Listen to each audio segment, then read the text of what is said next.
Hi, I'm Eric Bannister with Commercial Maker and Market University. A few years ago, I created a product called the Baba Belt, hands-free baby bottle holder, and was really able to learn a lot about the marketing process, the manufacturing process, and licensing, and all that stuff. So today we're going to talk about how to get your product into the right hands. Whether your goal is to land a licensing deal, get your product into a store like Walmart or something like that, or get the attention of some investor with deep pockets, you're going to have to write a proposal to convince someone to do something.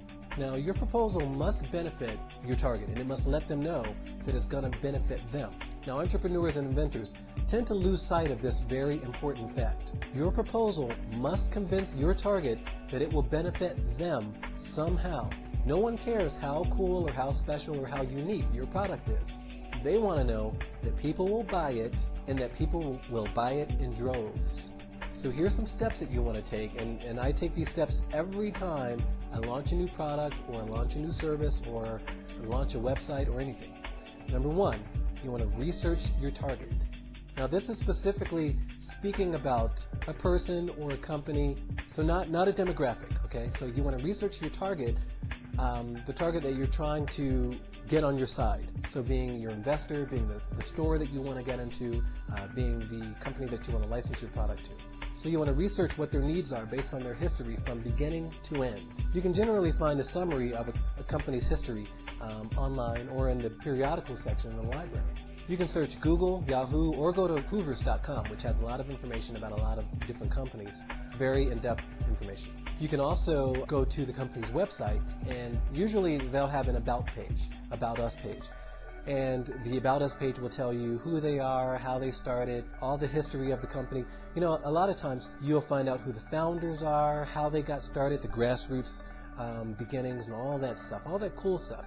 And you want to know stuff like that when you go to talk to the key decision makers, because you want to prepare yourself. You want to be armed with as much information as possible about that company so that they know that you're knowledgeable, that you did your research, that your product is on target with what they have to offer, and that you've done your homework.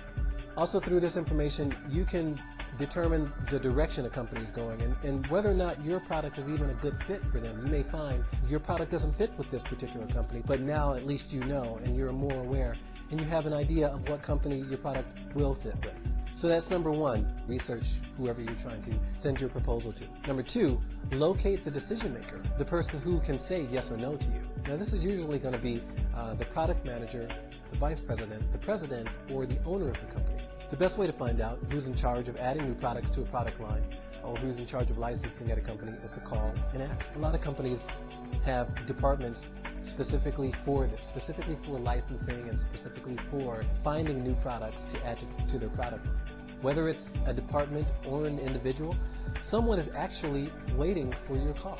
Most companies are looking for new products. And even if your target company is not actively seeking new products at the moment, no one will turn down a guaranteed moneymaker. Good ideas never have a hard time finding a home, especially if they come professionally presented. So that's number two, find the key decision maker.